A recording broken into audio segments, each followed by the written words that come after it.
लगनी चिड़ैया लगन लेने जाई रे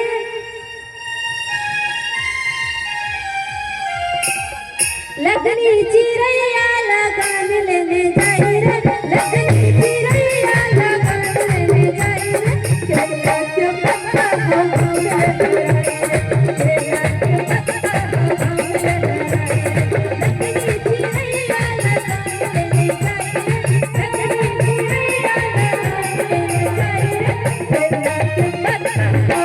लेने जाई रे केला के पत्ता हम